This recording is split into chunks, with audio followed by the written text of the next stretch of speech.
Buon pomeriggio a tutti e grazie per essere intervenuti così numerosi. L'incontinenza verbale del pettegolezzo è cosa nota, ma non accenna a ridimensionare neppure ai nostri giorni. Alla morte del fratello Francesco Giacinto nel 1638 all'età di 4 anni, Carlo Emanuele II di Savoia diventa duca dello Stato sabaudo. Vista la giovane età del principe, il potere viene assunto dalla madre Cristina di Francia, donna volitiva, figlia e sorella di re francesi. La popolazione torinese ha in simpatia il giovanissimo principino, che viene amorevolmente soprannominato Carlino. Il potere della reggente, la Madama Reale, doveva terminare con il raggiungimento della maggiore età del duca, che allora era stabilita al compimento dei 15 anni. Cristina di Francia, che persegue una politica filo-francese, non ha però alcuna intenzione di cedere il potere e fa di tutto per distogliere il figlio dal suo dovere istituzionale. Carlo Emanuele II, succube di una madre così determinata, lascia fare e si dedica a tutti i passatempo che la corte e la carica gli possono offrire. Questa sua arrendevolezza viene notata dai sudditi che, ravvisando in questo atteggiamento di sottomissione una sorta, almeno allora, di prerogativa femminile, inizierà a soprannominarlo con evidente intenzione di scherno Carlina. Se minimamente conosciamo Torino, sappiamo che ancora oggi la piazza Carlo Emanuele II viene sbrigativamente chiamata Piazza Carlina. Tra i passatempi del duca sono storicamente registrati i frequenti intrattenimenti con l'altro sesso. La famiglia Mesme de Marolles aveva palazzo a Torino e alla Veneria. Le figlie sono un po' chiacchierate. Il principe ha delle avventure con Gabriella, da cui ha 2 figli, e contemporaneamente con la sorella di questa. Le ragazze hanno 16 e 14 anni e tra loro c'è di certo complicità.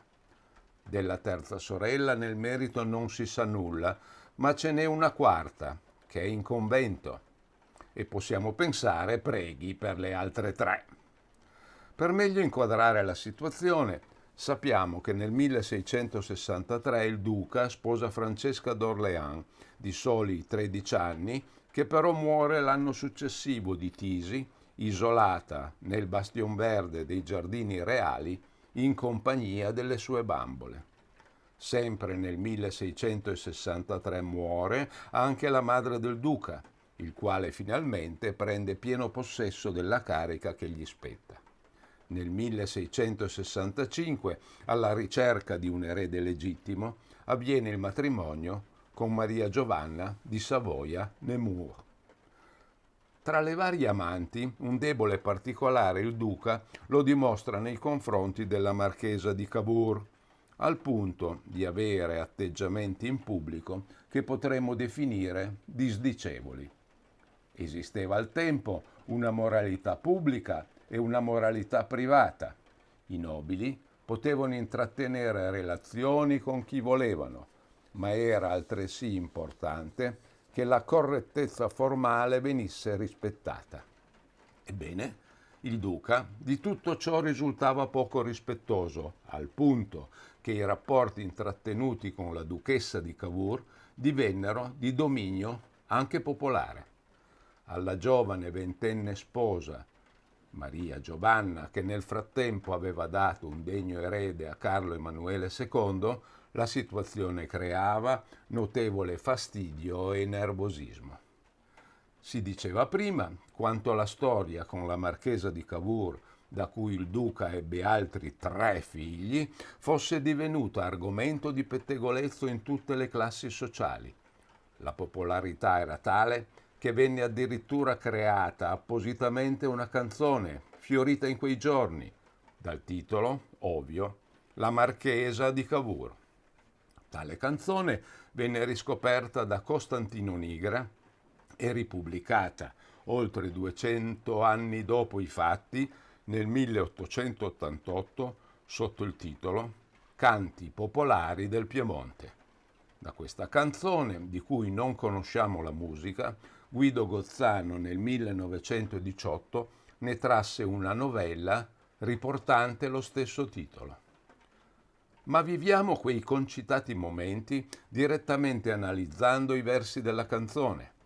La canzone è scritta in piemontese, ne leggerò alcuni versi che immediatamente tradurrò. Su Altessa le montan carosa, an carosa le bin mutte, ca alla veneria velandè. Su altezza è salito in carrozza. In carrozza è bene, è bello montare, che vuole andare alla veneria. Siamo al primo verso che contiene, in omaggio allo spirito popolare, già un doppio senso. Spiego meglio riportando il discorso tra due signore da me orecchiato una sessantina di anni fa, epoca in cui era ancora usata l'espressione che andremo ad analizzare. La prima signora, l'unica che parlava, si lamentava con l'amica che il marito era un ubriacone e che lo doveva continuamente controllare e sopportare, aggiungendo che anche dal punto di vista del dovere coniugale lasciava totalmente a desiderare. Le confidenze durarono per un certo tempo e a volte intellegibili, perché sussurrate, e così si conclusero da parte della signora trascurata che affermò: chi avel monté la mia carrozza, i disunen no. Chi vuol montare sulla mia carrozza, non gli dico di no. Credo abbiate capito. Dunque, il duca Carlo Emanuele II, con la scusa di andare a caccia con il cugino che giungeva da Milano, lascia il Palazzo Reale per raggiungere la Veneria. Le strofe della canzone ci dicono che ivi giunto predispone un servizio di guardia rafforzato a causa della presenza appunto della marchesa di Cavour. La giovane duchessa, insospettita e forse avvisata da qualche fedele servitore, sale anche lei in carrozza, ma questa volta senza doppio senso, e si fa portare alla Veneria. Qui giunta, le guardie tentano di sbarrare il passaggio, ma facendo valere la sua autorità, prosegue come una furia. Quando le stai tancule stanze, la marchesa la truacu già, e sua altezza da lauter là. Quando è stata in quelle stanze, intendiamo le stanze dell'alcova, la marchesa ha trovato coricata, l'ha trovata a letto e sua altezza dall'altro lato. Maria Giovanna affronta la marchesa e la ringrazia per essersi concessa un così bell'amante. E la marchesa risponde: Sura marchesa, aia bindie, so sì, le pa del me piesi, le sua altezza cavel così. La signora marchesa ha detto con garbo: questo non è per il mio piacere, è sua altezza che vuol così. Interviene il duca, che dice alla moglie di stare calma in quanto lui ha fatto questa scelta perché la marchesa è decisamente più bella. La duchessa, infuriata, risale in carrozza e ordina di riportarla in Francia. Arrivata, diciamo, circa a Chambéry, viene raggiunta da un drappello armato inviato dal duca per riportarla a Torino. La popolazione è al corrente di tutto e quando sa che la duchessa sta tornando verso Torino, il popolo le va incontro ed esulta. La duchessa, amareggiata, chiusa nella sua carrozza, così commenta: «Sa fussanen del me fiulin, giammai, giammai torneria a Turin, se non fosse per il mio figliolo, che sarà il futuro Vittorio Amedeo II, mai più tornerei a Torino». Ma veniamo ora al momento concertistico, dando letteralmente respiro allo splendido organo settecentesco presente in cappella. I primi brani in programma sono stati composti in un periodo in cui la musica stava progressivamente migrando dallo stile rinascimentale a quello barocco. Il primo brano, in particolare, ci riporta al mondo musicale della Torino di inizio Seicento. Il suo autore, Ruggero Trofeo, fu infatti organista del Duomo di Torino, città in cui morì nel 1614. Alla tastiera Massimo Caracò.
Il primo Settecento in Piemonte ci presenta uno specchio di umanità povera di idee e di mezzi.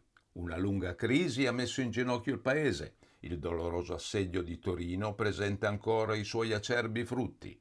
Per molti, il ricorso a sortilegi di bassa magia appare ormai l'unico rimedio efficace da opporre ad una vita di stenti e privazioni. Il problema reale è che la credenza, atta a riconoscere le arti magiche, coinvolge anche le classi elevate e i religiosi. Sono almeno 9 i processi che coinvolsero una sessantina di imputati, di cui si hanno incartamenti completi, ma ne sono noti anche altri con carteggio incompleto. Uno dei reati maggiormente attenzionato è quello di lesa maestà. Lo stesso Vittorio Amedeo II prestava molta attenzione a quanto affermavano astrologi e veggenti. Mi limito a ricordare la figura dell'astrologo Giovanni Vincenzo Giobbi Fortebracci, che dal 1694 al 1722 fu consulente di Vittorio Amedeo II. Dal 1702 per alcuni anni il duca ebbe anche il contributo di una monaca, Serafina, del convento di Santa Caterina a Montone, Perugia, che in qualità di visionaria e profetessa fece numerose predizioni sul futuro di Casa Savoia. Alla morte prematura del principino Vittorio, erede al trono avvenuta nel 1715, sarà proprio Suor Serafina ad affermare che quanto accaduto fosse dovuto a pratiche magiche di stregoneria. Ma veniamo alla vicenda che voglio ricordare oggi.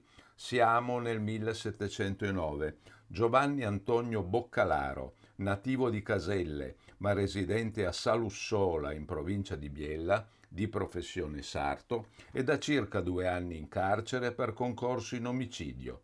Viene accusato da un altro detenuto, un certo Antonio Barbero, di avere l'intenzione di formare una statua di cera rappresentante l'effigie a persona della medesima Regia Altezza, con lo scopo di far morire Vittorio Amedeo II e poter così probabilmente uscire di galera con l'indulto, che è quasi regola, in questi casi concedere.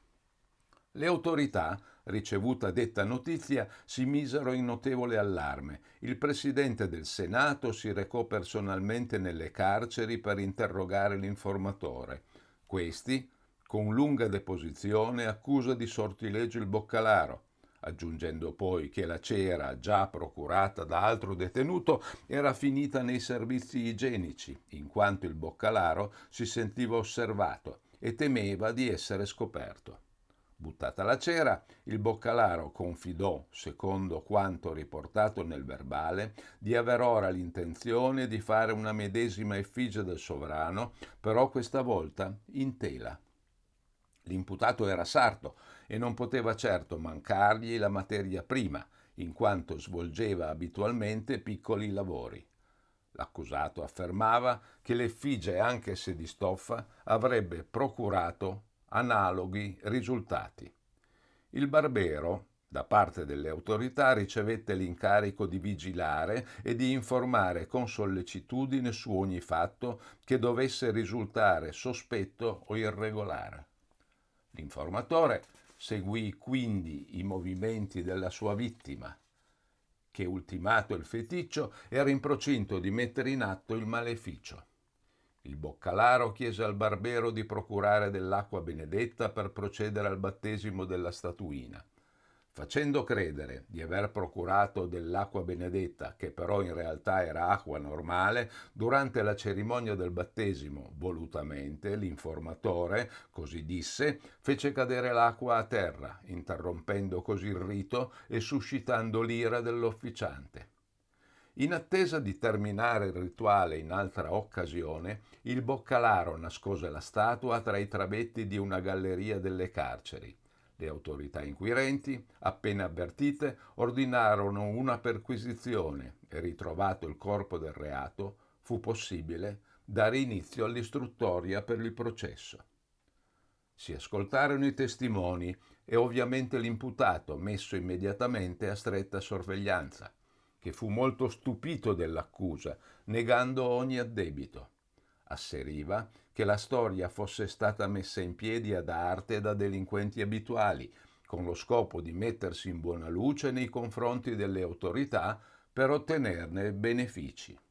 Dopo 3 interrogatori durante il processo, in cui continuò a proclamare la sua innocenza, il Boccalaro venne condannato ad una morte esemplare, con il massimo della spettacolarizzazione dell'esecuzione. La sentenza venne eseguita il 30 gennaio 1710 sulla piazza delle Erbe a Torino. Il condannato venne obbligato a fare una pubblica ammenda con una torcia accesa in mano, scalzo e in camicia, chiedendo perdono per il cattivo esempio dato dalla sua scellerataggine.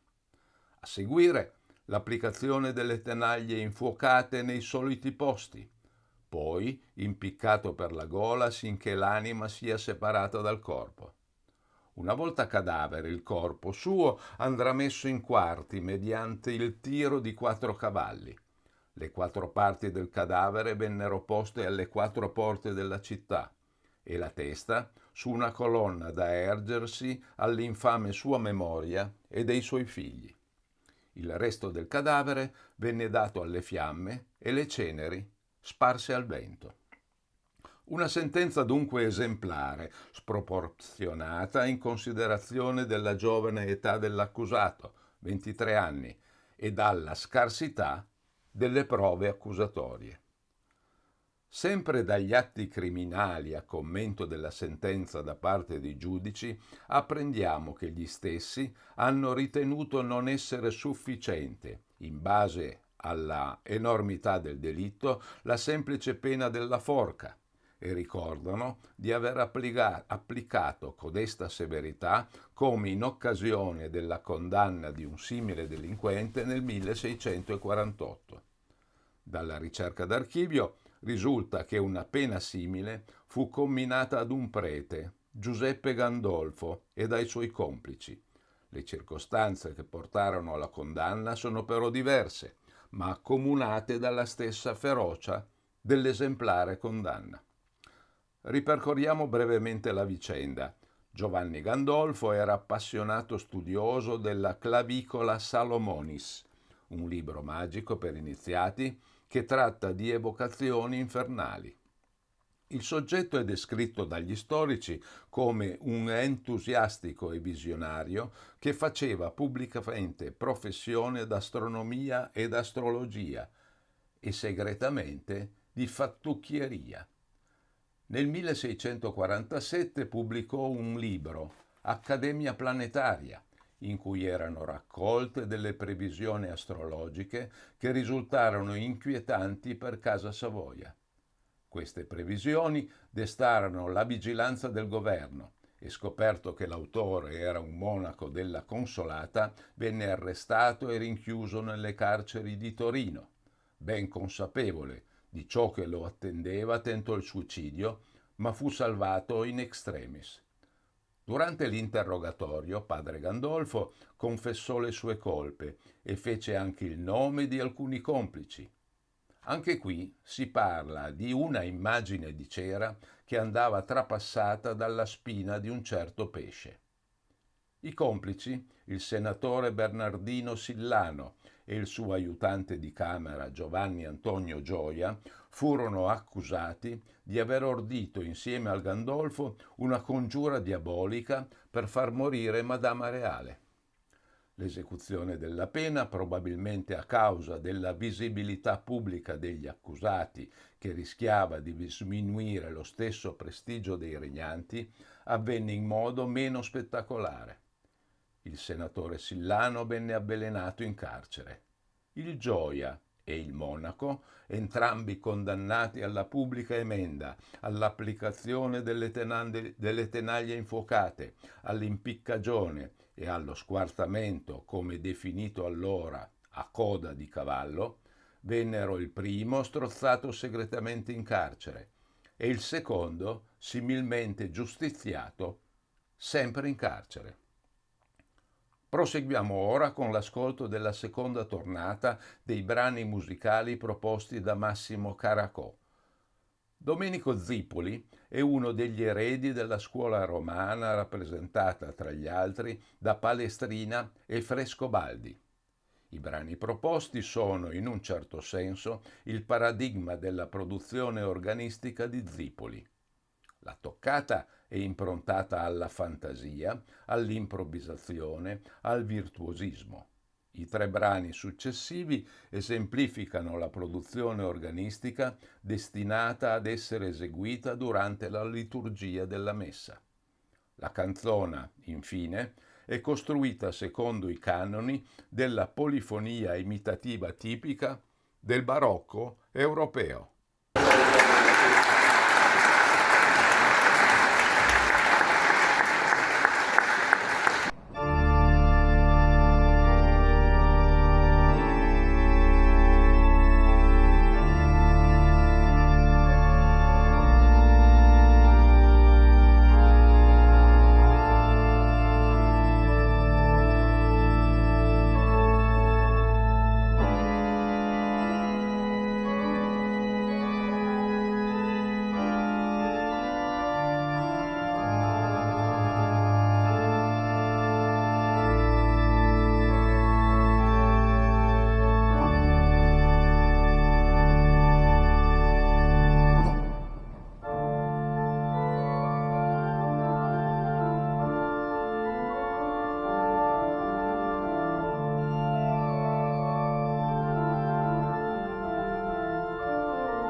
Nel Cinquecento Torino si presenta con una stratificazione sociale semplificata, dove fanno spicco solo grandi gruppi. L'esercito, la magistratura, l'alta nobiltà e l'alto clero rappresentano l'elite urbana, mentre la popolazione dei torinesi, il popolo, sembra essere rappresentata tutta da un solo corpo, il municipio. Non c'è spazio in queste immagini della città per le professioni e per i mestieri. Torino, scelta a capitale del ducato alla metà del Cinquecento, è una città povera di uomini e di risorse. Con i suoi 15.000 abitanti supera appena altre città piemontesi, Chieri e Mondovì ad esempio, e non può vantare la qualità e quantità di produzione tessile e manifatturiera della prima, né l'intensità commerciale della seconda.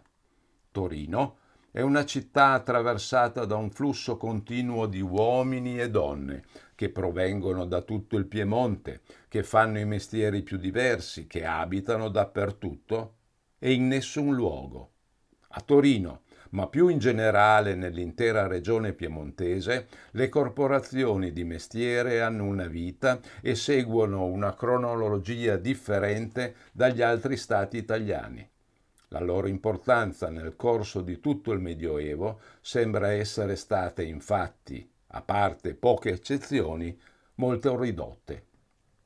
Una delle prime iniziative di Carlo Emanuele I, una volta assunto il governo dello Stato, fu quella di procedere ad una registrazione di tutti i mestieri e alla loro trasformazione in corpi. Nel 1582 il provvedimento viene giustificato con la necessità di contenere l'ingordigia di guadagno degli artigiani e dei mercanti nei rapporti con lo Stato e di regolarne l'attività. I mastri dovranno presentarsi con i loro lavoranti ai giudici locali per il loro censimento ed eleggere gli ufficiali della loro arte, 2 massari ed un priore. Questi avranno facoltà di punire gli abusi e di imporre contravvenzioni ai capi di bottega. Non si tratta quindi di un solo censimento dei mestieri, ma della creazione di una autentica struttura al loro interno. L'editto aveva previsto 51 arti. Da quella data nascono o vengono disciplinati numerosi sodalizi, ad esempio tra i filatori, i costruttori di bottoni, i setaioli, panettieri, calzolai, chirurghi, conciatori, orefici, parrucchieri, orologiai, librai. E qui mi interrompo perché l'elenco sarebbe ancora lungo e nel tentativo di citarli tutti sicuramente ne verrebbe trascurato qualcuno. Desidero però ricordare nel particolare che dal 1663 e ancora oggi opera, seppur con intenti e finalità diverse, la pia congregazione dei banchieri, dei negozianti e mercanti. Ma della corporazione e della splendida cappella che oggi ci ospita parlerò più dettagliatamente nell'incontro, sempre intervallato dai brani musicali per organo, del 30 novembre prossimo venturo. Volendo invece, per meglio comprendere ruoli e funzioni di dette corporazioni, entrerò nel dettaglio di una di queste, una importantissima organizzazione di mestiere nata a Torino nel 1636, l'Università dei Minusieri, ebanisti, mastri da carrozze, montadori d'armi, botellari e fabbricatori di cadreghe di Torino e dei suoi borghi. E cioè parleremo degli artigiani e della loro organizzazione interna che si occupano della lavorazione del legno. Del 7 luglio 1636 si trova un atto attestante l'acquisto di una cappella nella chiesa di Santa Maria di Piazza a Torino, effettuato da parte della Compagnia dei Minusieri. 20 minusieri parteciparono all'atto con l'evidenziazione di un sindaco e di 2 massari, cioè i vertici dell'organizzazione. L'acquisto di una cappella rappresentava la consuetudine dell'epoca, al patronato su luoghi di culto, ad opera di associazioni di mostiere, per fare celebrare messe e seguire altri esercizi di devozione. Ma nel contempo sta a dimostrare un preesistente esercizio associativo legato ad una specialità, in grado di agire come organismo autonomo e economicamente indipendente. È di alcuni anni dopo una supplica rivolta a Carlo Emanuele II per ottenere il riconoscimento di particolari prerogative e privilegi. L'intento principale era quello di tutelare gli interessi degli aggregati alla corporazione. I punti proposti riguardavano la tutela della qualità della produzione, di arginare il fenomeno degli artigiani abusivi, dirimere le liti interne all'organizzazione e auspicare un tipo di giurisdizione particolari per le speciali controversie di lavoro. Il 30 settembre 1654 Carlo Emanuele II, con l'approvazione del Memoriale a Capi, riconobbe il ruolo ufficiale della università, che raggruppava gli artigiani del legno e di riflesso le varie specializzazioni inerenti. Gli artigiani, che fino ad allora erano stati definiti mastri da legname di ogni sorta e poi compagnia dei minusieri, all'interno della più generale definizione di lavoratori del legno vengono evidenziati ruoli e competenze diverse.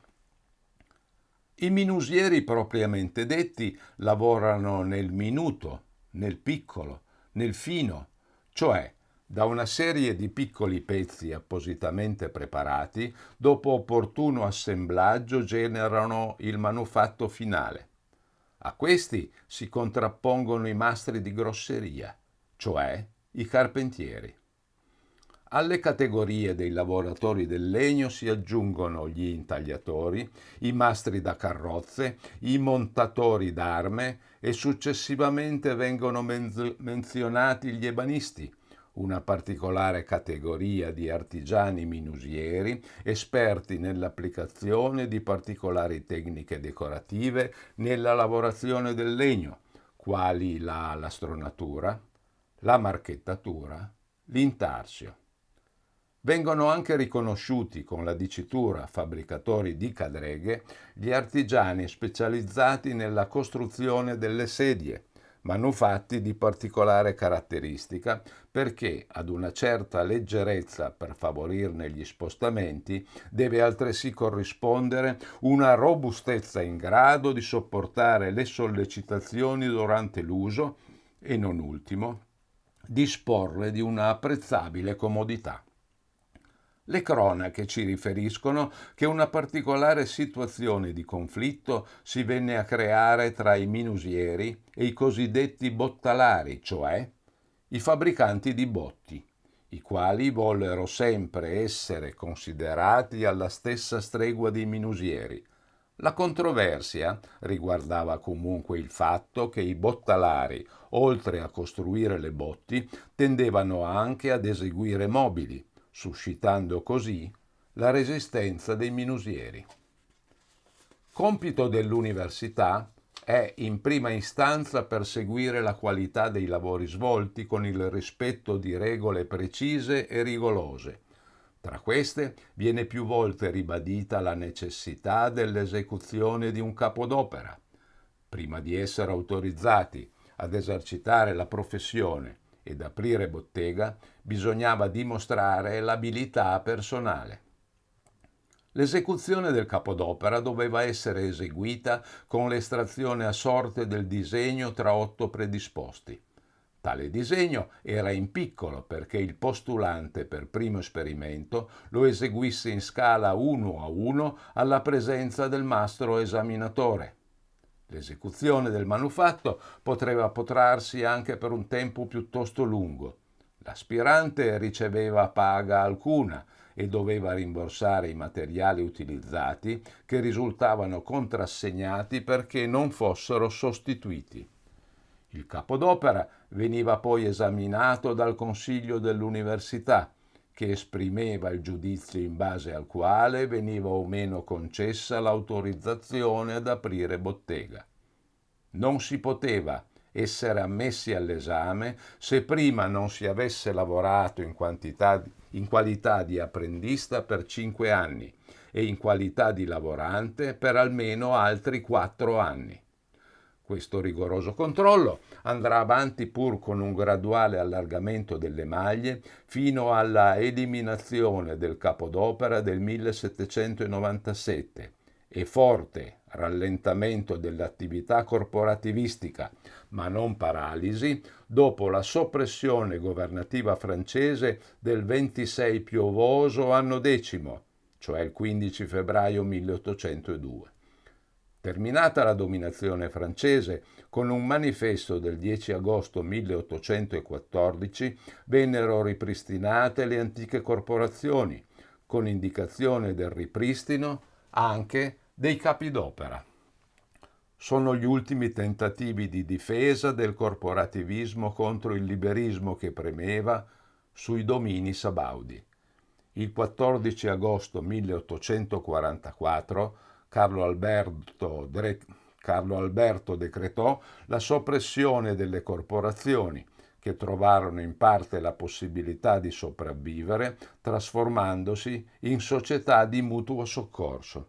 Ma questa è tutta un'altra storia. Vorrei menzionare, per finire, un brano del 1939 di Henri Fauchillon, storico dell'arte, incisore e poeta, sul fascino sottile che gli utensili guidati dalla mano sapiente dell'artigiano ci trasmettono. Da Elogio della mano di Henri Fauchillon. Tra la mano e l'arnese inizia allora un'amicizia che non avrà mai fine. L'una comunica all'altro il suo calore vivo e lo plasma continuamente. Appena realizzato, l'arnese non è fatto, bisogna che si instauri tra lui e le dita che lo stringono un accordo speciale, nato da una reiterata appartenenza, da gesti leggeri e combinati, da abitudini reciproche e anche da una certa usura. Solo allora lo strumento inerte diviene qualcosa che vive. Passiamo ora all'ultima parte del programma musicale che ci porta nella Venezia del Settecento, la Venezia in cui Galuppi operò insieme a Vivaldi, a Benedetto Marcello e ad altri compositori apprezzati già all'epoca, anche al di là delle Alpi. I primi due brani mettono in risalto alcuni timbri peculiari dell'organo, il flauto e il ripieno. I successivi sono ispirati ai principali movimenti, adagio e allegro, del concerto grosso, forma musicale creata dai musicisti italiani ed ampiamente praticata in epoca barocca anche nel resto d'Europa. Buon ascolto!